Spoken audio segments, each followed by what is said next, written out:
Welcome to Coach Oge. In this video, I am going to show you how to buy Nigerian stocks high and sell higher for profit. So I'm going to use a case study of one of my Nigerian stocks that's currently doing 29% plus in my portfolio as of this video recording. So many of us are used to the term buy low, sell high in the Nigerian markets. In short, that is what we've known right from day one when we started trading stocks. But you know that you can actually buy high and sell higher? Yes, it's possible. So there are stocks that you most likely tagged high because you feel their price has rallied, you feel they've done over 50, 60, 100%. And then in your head, you're like, no, this stock is already expensive. There's no need for me to buy. Let me look for a stock that is yet to move. Now, why you are watching the stock that is yet to move still trading at that price that you entered, or maybe a bit lower, or even if it has moved not significantly, the one you abandoned, the one you think is already high, has moved up to do another 20%, 30%, 40%. And you keep wondering, what is happening? I thought this stock is already high. I thought this stock is supposed to come down, or some might even be waiting for the stock to pull back so that they can buy low. And then they will watch the stock rally higher. Why the ones that they think is low will most likely still be at that price? So what could have caused that? That is what I'm going to share in this video. I'm going to show you how to know whether a stock is high or not. So when I talk about buying a stock high and selling higher for profit, I'm looking at why people ignore stocks because they feel the price has rallied so high. And you forgot that there are some stocks that the more they go up, the more they get cheaper. The more they go up, the more they get cheaper. And there are some other stocks that the more they go down, the more they get more expensive. So you can see this another logic again in the market that I'm sure might be new to you because it's completely different from what you already know. Because in our mindset, we feel that the more a stock rallies higher, the more it becomes expensive. And then the more a stock goes down, the more it becomes cheaper. But there are some stocks in the market that get cheaper when they rally higher. And then there are some other stocks that get more expensive when they get lower. What exactly is the difference? Growth rates. That's the difference. Growth rate. A stock can keep going up and then they are delivering growth numbers that is far more beyond expectation. Why a stock might keep going down and their growth is becoming bad almost every now and then, and they become more expensive. So this is what I think you need to know when you want to buy high and sell higher. Although the caveat here is that buying high can be a lot more risky. You can actually get burned if you're not careful. So I'm going to share some of the strategies I use to buy high and sell higher. And then I will use one of the stocks that is doing 29% in my portfolio right now to share more detail about this. So if this is the first time you're watching this video, kindly hit the subscription button, turn on the notification bell so that when I release more video, you will be among the first to get an update. So let's get started. So here is a disclaimer, please. So the ideas shared in this video are based on my personal research and recommendations, calculations, I mean. Please do your due diligence before you invest in this company's stock. And then the stock market comes with a lot of risk due to uncertainty. So please make sure you vet my recommendation based on your risk profile. So let's move on to how I found this stock. You know, there are different ways to run a check in the market. So for me, I have like two ways I run a check in the market. The first one is I run a check to look for oversold stock that are pulling back, especially that are picking up again. And then I like to make sure that they have fundamentals. So I could call them fundamentally sound oversold stock. It's very important because what makes them safe is the fundamentals behind it. If the fundamentals are not there, you might be buying a falling knife. So make sure you buy only fundamentally sound oversold stock. Now, the other type of stocks I like to buy are momentum stocks. Momentum stocks are stocks that are hitting high and they have the tendency of going higher. That's exactly the kind of stocks I am going to talk about right here. So we're looking at momentum stocks. So what I do is I run a scan. I run a scan of stocks that has delivered impressive Q1 numbers supported by industry trend, which is very important. And then I make sure that their sales, net profit, and earnings are growing year on year based on macro trend. And then momentum stocks, I like to look for momentum stocks that are breaking into new high. But then you need to be very careful because it's not all momentum stocks that are breaking into new high you should buy. There are some that might be driven by FOMO. So that's why I said this is extremely risky. This is a risky strategy. So I can call it high risk, high reward strategy. So this strategy is a high risk, high reward. High risk in the sense that you are buying a stock that others have probably abandoned because they think, oh, the stock is high. And then you're watching them go higher. Why? Because you feel that there's an underground volume that's going to drive that stock. And there must be a strong reason. You must have a strong reason before, strong reason for buying that stock. Imagine watching the stock move from almost 10 naira to 30 naira. And then you're still saying this stock will go higher. This stock is cheap. So your bias, your bullish bias is not based on emotion, it's not based on FOMO because you're buying it because you feel that, oh, the price has rallied. No, you're buying it because you think that at that 30 naira, it is still cheap. It is still a cheap stock. So that is exactly where the point is coming from. So, which is the last one? I make sure that it's an undervalued growth stock.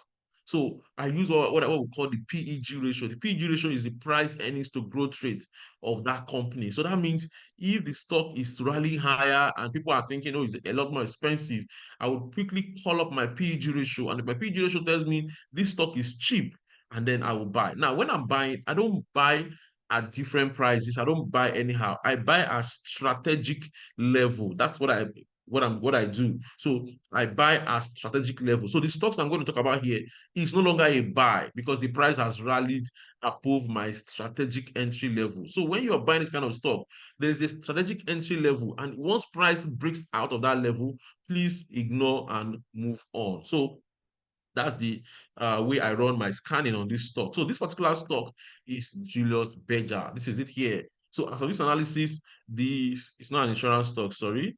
The cement stock is selling for 89.5 naira. So let's look at Julius Berger on our chart. This is Julius Berger on chart.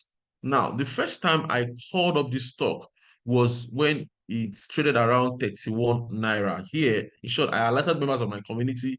I told them, make sure you own this stock. Make sure you buy this stock at this particular price because a breakout of this point might probably take the stock higher. And the stock did break out. You can see here from 31 naira to reach a high of 68 naira. So that's almost 100 and something percent plus. So the question is, if I tell you to go and buy Julius Berger at 68 naira, would you buy? I can bet you many will say no.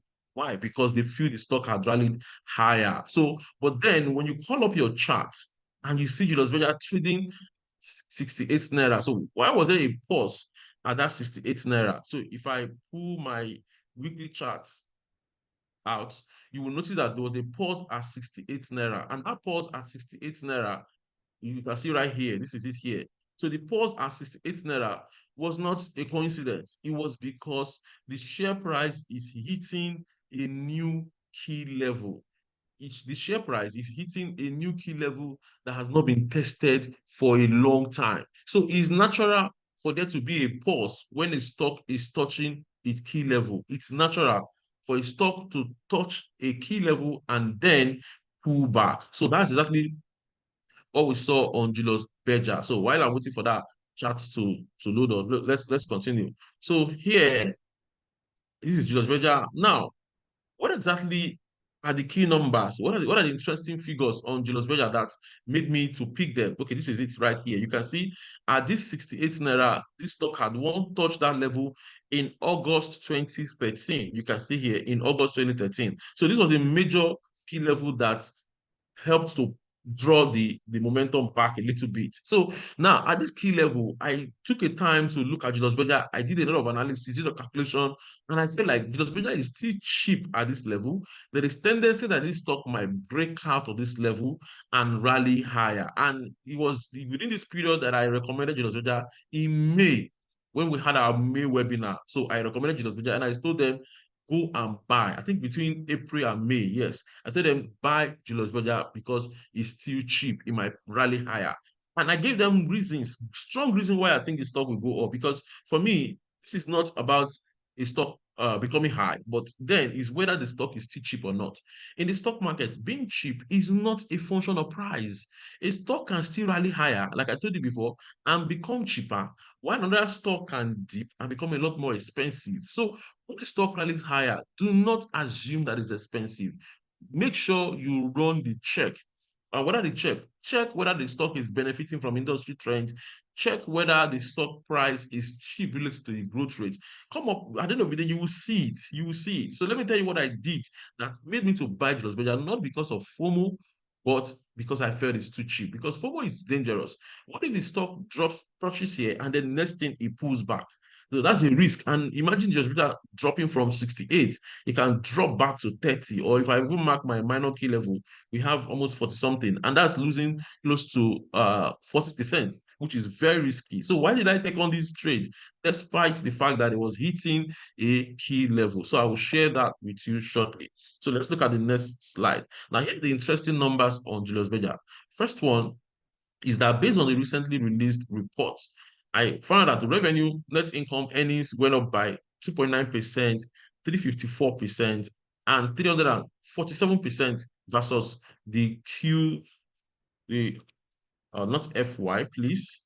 That's a Q1 2023 figure. So this is the Q1 growth in 2024 against Q1 in 2023. So the report was very okay. Like you can see right here, look at the revenue from 107 billion to 110, that's 6 point something. Now look at gross profit from 20 to 20.9, and then operating profit from 4.3 to 13. You can see here from 4.3 to 13. So that's very impressive. So you can then look at line item to understand what actually led to that growth right here. So for operating profit to move from 20.3 to 13, so here, gross profit from 20 to this, down. Look at marketing expenses, 42 to 80, 14 to this, 1.2 to 1.8. You can see here, so other gains and losses, 1.7 to 11.6, 1.7 to 11.6. So if I call up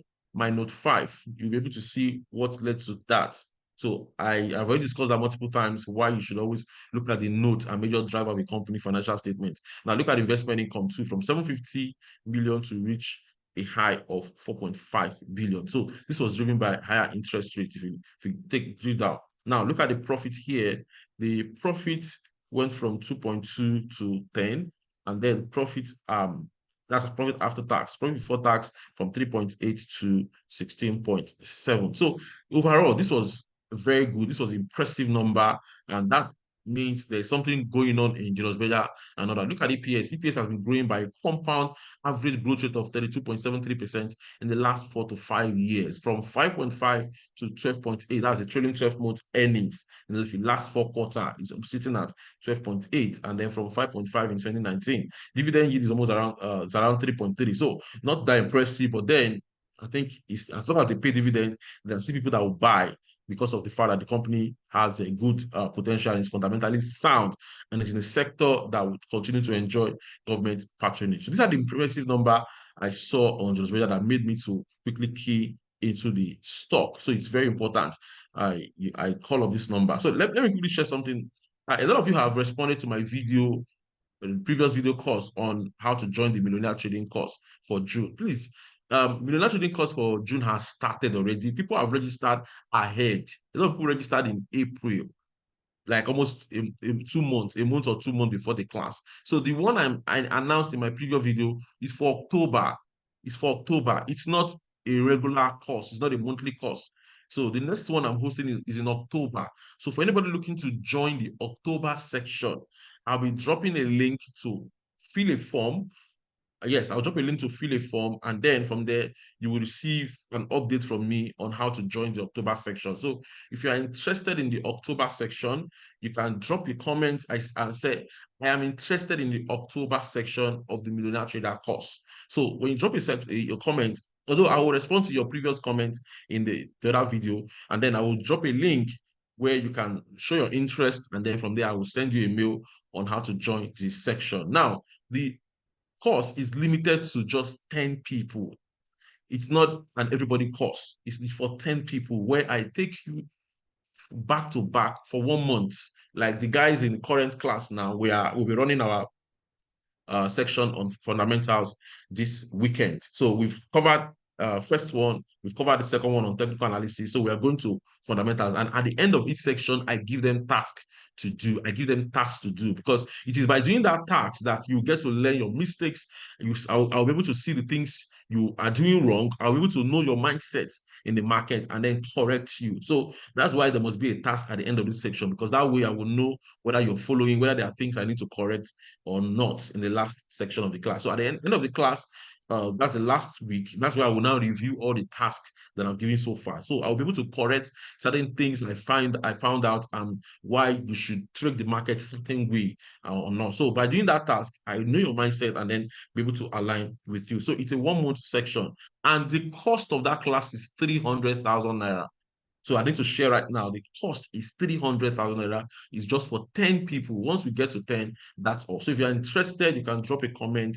Here, I will show you everything you need to know when it comes to picking a thriving Nigerian stock. And right now, while we're even having the class, I've been showing them back to back some stocks that are due for rally. I've showed them, we've picked some stocks that are doing well currently, and I showed them how to pick good stocks from technical, fundamental. In short, it's 100% practical. I will take them to the market, we'll do a scan of the market, and then I will show them the economic factor driving the stock, technical analysis that's pointing to either buy or sell, and then the fundamentals, which is what we're moving into. So that's just a brief distraction. So here, let's continue. Now, what is my fair value estimate on Julius Berger? Now, here's my fair value estimate. The current market price is 89.5. That's 89 naira 50 kobo, just like you see right here, 89 naira 50 kobo. Now, current trailing 12-month EPS is 12.8. 12.8. If you go to Capital Cube, this is it here, 12.8. That's the current trailing 12-month EPS. And the growth rate has been 32.79%. That's compound average annual growth rate. So I'm going with a conservative number of 30%. So compound average annual growth rate in the last 5 years is 32.7. So I'm going with a conservative figure of 30%. So my trailing 12-month EPS for 2024 from expectation, let me take this out here. Yes, it's this 30. So now if I go with my fair value calculation, there's different way to value a stock. So why I'm showing you my different variations is just to let you know that there are different ways to value a stock. You can use the discounted cash flow, you can use the PE method, or you can use the PEG growth rate. What I like about the PEG growth rate is that you don't even need to know what the share is worth initially before you enter. Do you understand? Because as long as the growth rate of that company is faster, is far more than what you're paying, then it's an undervalued stock. And then you can probably place your own, you can then move ahead to the other one. But let me use PEG ratio to value the stock, just to tell you where I think Julius Berger should be selling for right now. So from the current PE ratio, if you look at the trailing 12-month PE, that's like 89.12 divided by 12.2. So that will give me 6.9. It's 9.5, sorry, divided by 12.8. It's 9.5 divided by 12.8. That's trailing 12-month price earning ratio. So that will give me 6.9. Now, PEG ratio is a term used to check whether a company is growing faster than than what you're paying for. So let's look at the definition of PEG ratio for some of us that might probably need explanation. Now, you can see PEG ratio is a company's price to earnings divided by earnings growth over a period. The PEG ratio adjusts for traditional price earnings by taking into account the growth rate of a company. Yes. So here, what is a good PE ratio? As a general rule, PEG ratio of 1 or lower suggests a stock is fairly priced or even undervalued. A PEG ratio above 1 suggests the company is undervalued. So the calculation is your price earnings to growth rate. So what's the price earnings of Julius Berger right now? 6.9, which is the 89.5 divided by trailing 12 month of 12.8. Now, what's the average growth rate the last 5 years? 32.73. So even if I go with a figure of 30%, it's below 1. You can see at 0.21. At 0.21 is very, very low, like extremely low. That means we are paying almost 20% of its growth rate. Do you understand? That's 20% of the value of the growth rate, which means the usual value, the normal value Julius Berger should be selling based on 32 naira is almost around 3 to 400. If the price of the stock should catch up with the average growth rate of 32%. But then we are only paying 21% of that amount. So that's why the stock is selling for 89 naira. So by default, I think Julius Berger should be fairly priced above 100 naira, which is an upside percent of side potential of 11% above the current market price. So for me, I think a standard or a fair value price on Julius Berger should be around 100 naira, meaning Julius Berger should be selling above 100 naira. But if it's to catch up with the growth rate of 32%, then the stock should be priced into 300 to 400 naira. But I'm not saying Julius Berger will rally into that price today or this year or this month or anytime soon. But then I'm just letting you know where it should be selling if we are to price in the full value of that growth rate. But then it means that this guy should be fairly valued above 100 naira, which gives us an upside potential of 11%. So from this price, you could see why Julius Berger has pushed above 69 and right now right into this region. So at 69, so if I look at 69 minus 100, 69 minus 100, that will give me 31. 31 divided by 69. That's almost 44%. So that means my upside potential of Julius Berger is around 44% if it trades into 100. Now, the risk of trading a stock that is breaking into an all-time high is that you do not know the level, you do not know the point where the stock will get to before it pulls back. Because there's no immediate key level right now facing us. So that means Julius Berger can continue to rally higher or it can even dip at any point. But the fact that you can't tell the exact price where the stock will get to before it start coming down means you have to be very careful. You need to take your profit as soon as possible or lock in some profit just to ensure that you're safe in case of any pullback because the stock will not go up forever. So these are my feedback. These are my review of Julius Berger. And if this makes sense to you, like I said before, kindly hit the subscription button, turn on the notification bell so that when I release more videos like this, you'll be able to watch them. So if you are interested in the Millionaire Trader course for October, you can drop your comment. I will share a link to fill a form and then follow up on that. Remember, I only have 10 people to enroll max. And once I'm done with October's class, that is all for the year. That's all for the year. So that means in 2023, I'm only looking to run the class twice. The current one is the first one. Then the second one, which is the last for the year, we hold in October. Many people are looking to join this class. So if you're interested in joining this class, kindly drop your comment right now because once I'm 10, I'll close because I do not have the time to run the class almost every month. It's strenuous. It requires a lot of timing. I have to give up a lot to make sure that I'm available Saturday and Sunday every week for the whole of the month. So that's why I can't run this class monthly. So it has to be twice, maybe twice in a year. So right now we're wrapping up the current one next week. Then most likely that the next one will come in October. Yes, in short, not most likely. It's exactly October. It's so sure that it will be in October. So if you want to join the class, please make sure you quickly register so that we can register you. Thank you.